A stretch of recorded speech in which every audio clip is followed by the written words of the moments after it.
alcança as nossas vidas até o dia de hoje. Uma decisão. Quando a gente traz isso para a realidade, aquela decisão estaria indo contra o quê? Era uma desobediência contra o seu governo. Era uma desobediência contra o soberano daquele povo, né?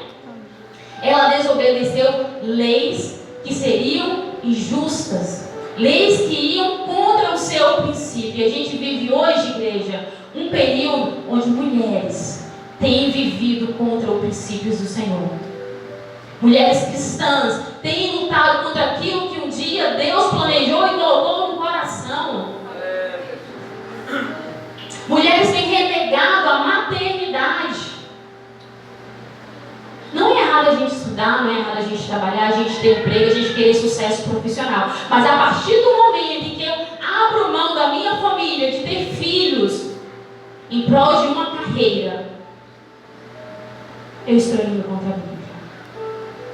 No momento em que eu falo que o meu emprego é muito mais importante do que os meus filhos, eu estou indo contra a Bíblia. No momento em que eu me caso e eu falo bem assim que eu não quero ter filhos, não, porque filhos traz problemas, filhos traz dificuldade, eu estou indo contra a Bíblia. Sabe por quê? A Bíblia vai dizer: crescer e multiplicai-vos. Durante toda a Bíblia a gente vê que aquela mulher que não gera filhos era a mulher que carregava sobre si uma maldição. E eu quero nessa noite que vocês comecem a entender o porquê disso. Sabia que o atual governo onde a gente vive, em pleno século XXI, o governo do capitalismo, da ditatorial, ele vai dizer para nós mulheres: olha, não tenham filhos. Olha, não obedeça aos vossos esposos. Melhor ainda, não se case. Vai dizer: não se case. A mulher sábia edifica a sua casa, e a tola com as suas próprias mãos a destrói. Como maneira que eu destruo a minha casa? A partir do momento em que eu começo a viver um ministério que é contra os princípios do Senhor. Porque qualquer ministério começa com família. Não tem como falar que eu tenho um ministério, se eu vivo um ministério, se eu não tenho constituição com a minha família. Não tem como eu ir e deixar meu esposo para trás. Não tem como eu seguir adiante e eu deixar a minha filha para trás. Isso é antibíblico, isso é demoníaco. E o demônio tem tomado conta, pastor, do coração das mulheres de nossas igrejas, para se afastar do princípio que o Senhor um dia propôs sobre os nossos corações. E aí a gente se pega a coisas materiais. Não que ter coisas materiais seja ruim, muito pelo contrário, é bom. Cresçam, estudem, tenham uma profissão, conquiste uma vida financeira, mas não deixe para trás aquilo que um dia Deus plantou sobre a sua vida. Joquebede poderia muito bem ter escolhido não ter filhos, não poderia? Não quero engravidar, não encosta em mim. Mas ela foi além, ela confiou naquele que um dia havia prometido. Tem mulheres aqui nesta noite que confiam no Senhor Jesus? Amém. Antes, ela lutou pela sobrevivência, a moral cristã, a moral espiritual. Então, Joquebede, a primeira lição que a gente aprende com esta mulher é ir contra as leis que ferem os princípios bíblicos. Contra isso que quer destruir as nossas famílias. E é uma praga mundial que a gente chama de feminismo. Feminismo, que nada representa de fato mulheres. Satanás, ele tem destruído nação após nação, impregnando isso no coração de nossas mulheres, fazendo com que mulheres fiquem masculinizadas e homens afeminados. Cada dia que passa, para quem é solteiro, aí tá mais difícil, cada dia mais difícil encontrar um homem. É ou não é verdade? Para quem está solteiro aí, um rapaz comprometido de fato, com ebriedade. Por quê? Porque homens têm se tornado meninos. Porque mulheres não têm dado espaço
Espírito Santo de Deus visitou, o anjo havia visitado.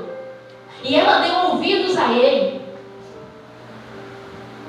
Mas aí a gente vê o quê? Famílias que se constituem, na casa lá, o rapaz, a moça. E às vezes, por condições financeiras, o homem quer muito ter um filho, mas a mulher se nega a ter um filho. Passa 2, 5, não quero isso, quero aquilo. Passa 10 anos, nada de uma criança chegar. Planejamento familiar, pode parecer estranho o que eu vou falar, mas é coisa satânica. É coisa satânica. Sabe por quê? Porque a gente tem colocado coisas no lugar de pessoas. A gente tem colocado prioridades, quando a prioridade é a família. Porque quando Deus quer, quando Deus realmente vai fazer acontecer, Deus fala assim, eu vou te pegar. Pode tomar o remédio que for. Vem ou não vem, bebê? Vem, bebê. Vem, bebê.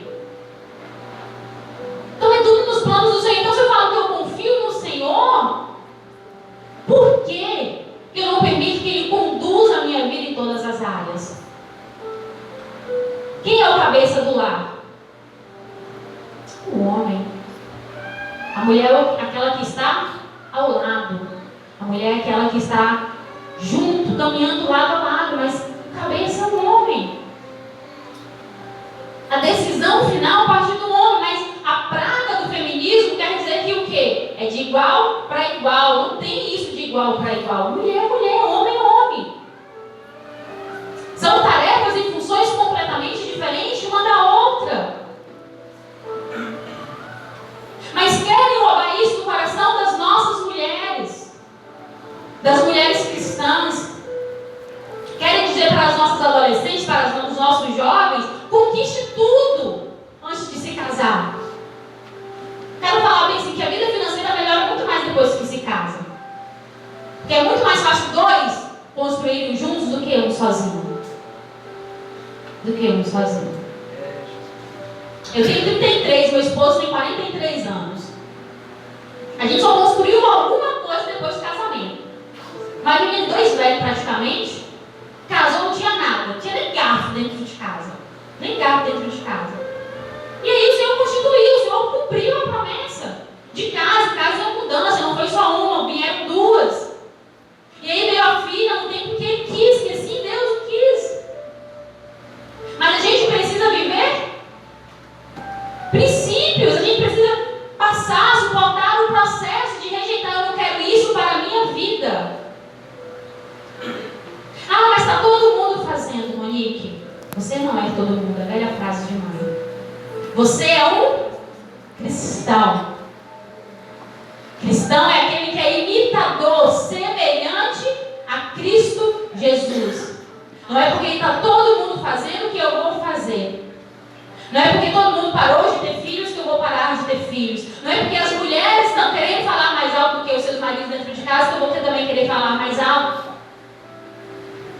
Então a primeira coisa que a gente aprende é coragem.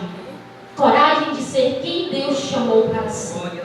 Coragem de ser mulher. Coragem de ser mulher cristã com o ministério em suas mãos. E a segunda coisa que a gente aprende com Joquebede é fé nas Escrituras. Porque já havia tido uma promessa de que Deus ia levantar. Aquele povo hebreu tinha uma promessa de que os inimigos não o tocariam. Eles tinham uma promessa de que seria um povo que subiria diante da nação. Seria muito maior do que as gotas do oceano, do que as areias da praia. E aí quando o faraó manda matar todas aquelas crianças, o que o povo começa a pensar? Nossa, é o fim do povo hebreu. Estava todo mundo lá no Egito, vai matar todos os homens, como que vai gerar? Como que aquela nação ia continuar crescendo? Como que iam procriar, né? As mulheres, matando todos os homens. Olha o plano de Satanás. O plano de Satanás, ele fere a mulher para poder atingir o homem.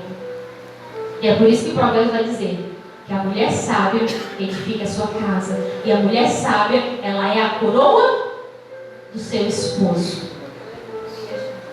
Porque o bom nome que o esposo tem, o sucesso que todo esposo tem, advém advém da sua esposa. O sucesso que os filhos têm advém de uma mãe. Se Joquebede tivesse tomado uma decisão diferente da que ela tomou, se ela tivesse se amedrontado, se ela tivesse se abnegado diante daquela decisão do faraó, nós não estaríamos aqui nesta noite partilhando da palavra de salvação.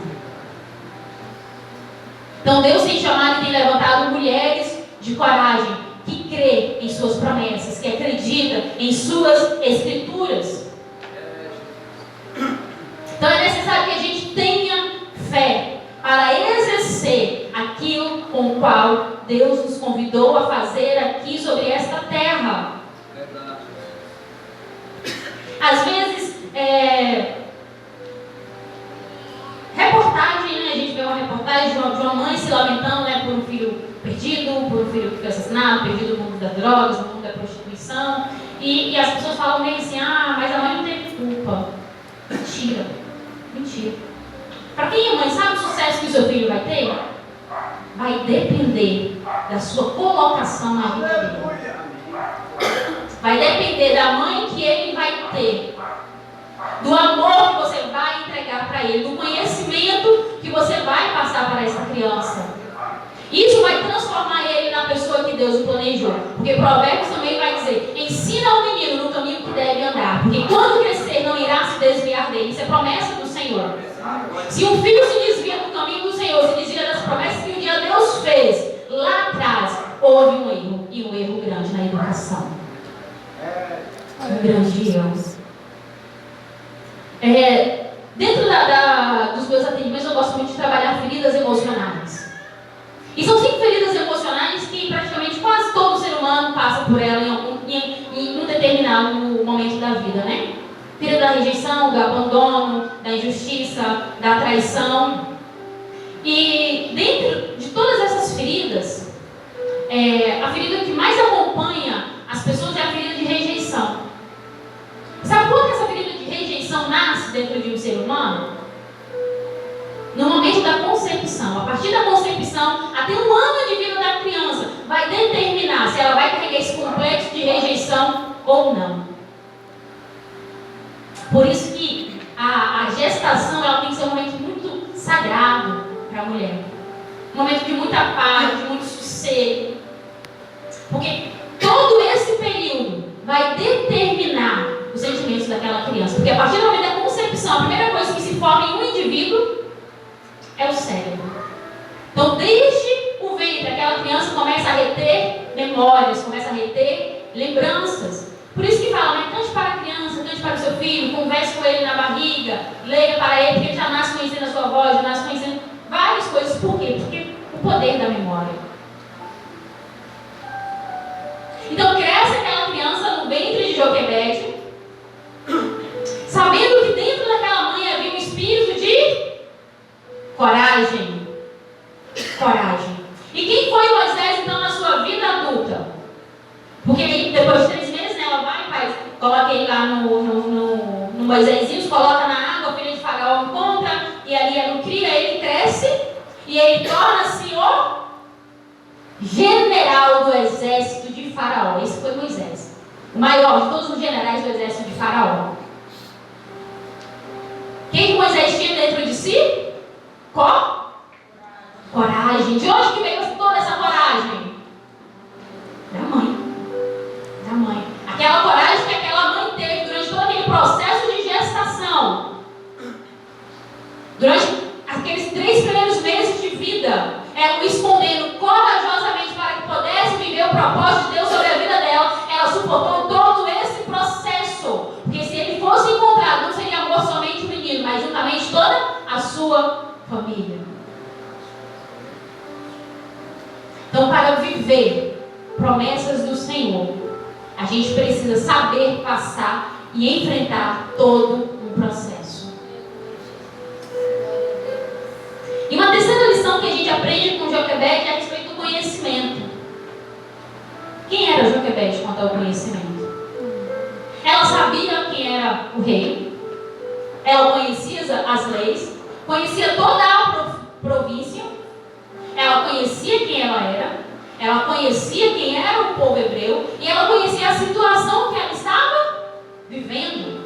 Ela tinha noção da política que ela estava enfrentando naquele momento de tribulação dentro do Egito, de um país onde ela era estrangeira. Então não adianta a gente tentar se abster achando que conhecimento, achando que a gente não precisa saber. Não, nem que conte é melhor nem saber. Eu quero me abster.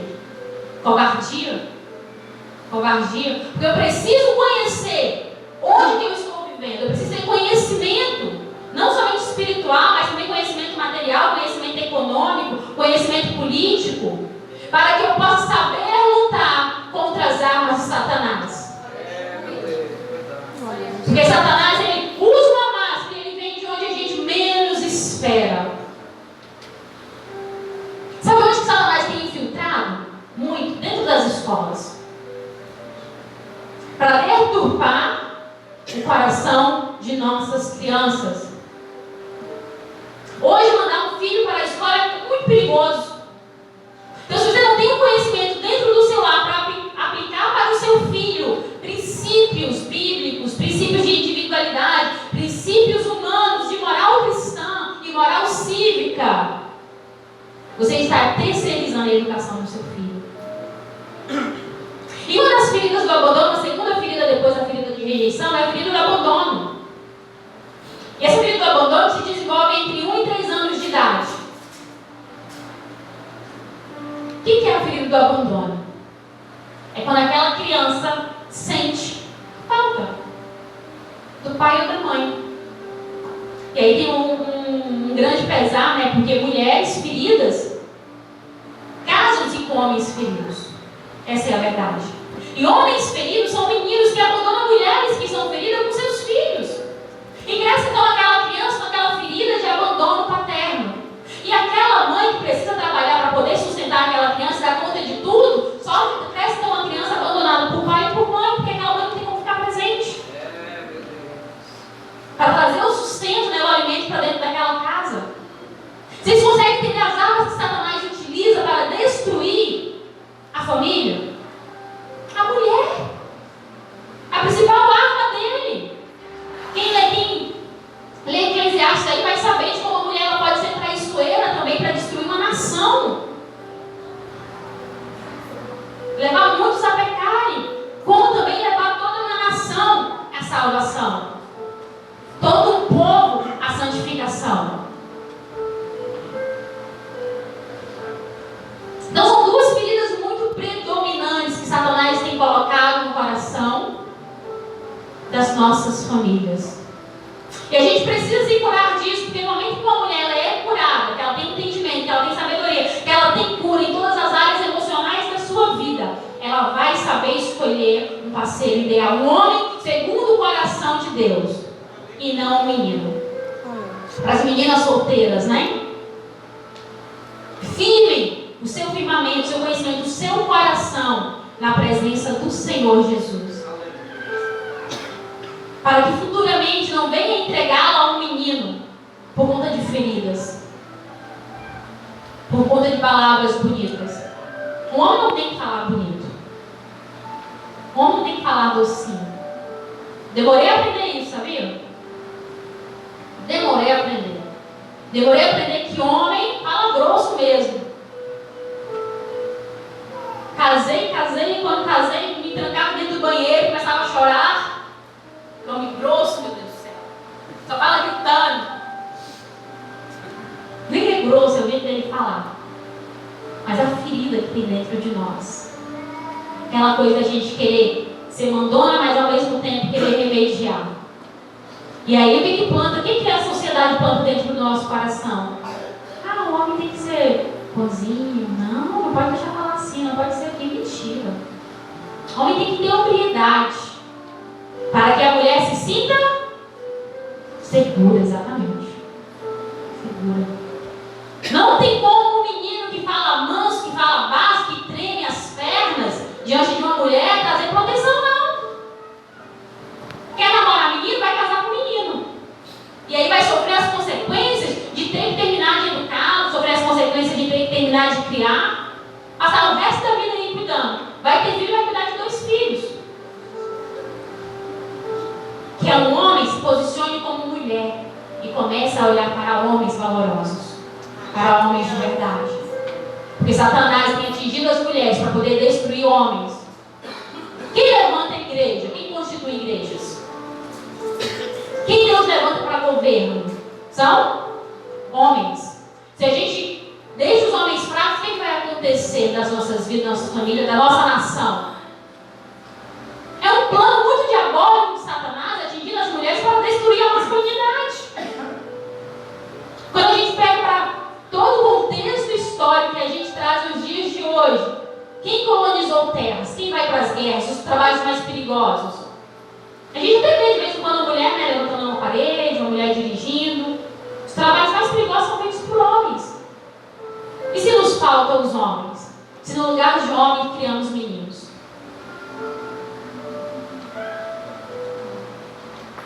Então Joquebede, ela nos traz uma grande lição de sermos mulher com posicionamento de mulher e com entendimento, com sabedoria. Porque de nada adianta ter inteligência e não ter sabedoria, tá? A gente vê muitas mulheres inteligentíssimas aí, que trabalham fora, que têm uma vida financeira estável, muitas que têm ministério, mas com um lar totalmente destruído. Por quê? Porque sai para pregar ali, sai para cantar lá, sai para ir para lá, mas o esposo está lá dentro de casa, abandonado, esquecido. Os filhos estão jogados às traças, esquecidos. Não tem como uma mulher que não se dedica primeiramente à sua família dizer que se dedica ao Senhor. Se eu não consigo me dedicar ao meu esposo, com quem eu me deito, com quem eu convivo todos os dias, como que eu vou me dedicar à obra do Senhor? E eu falo isso por experiência própria. Aprendi durante todo esse processo. Aprendi ensinando, aprendi apanhando, mas aprendi. Satanás tem tentado destruir famílias através de mulheres. E nessa noite o Senhor possa colocar no seu coração não somente entendimento, mas também sabedoria e discernimento espiritual. Que Ele possa abrir os seus olhos e que você possa ver além do que os seus olhos carnais estão vendo, para ver que esta batalha é uma batalha espiritual. Eu quero orar pela sua vida, eu quero convidar você a se colocar de pé.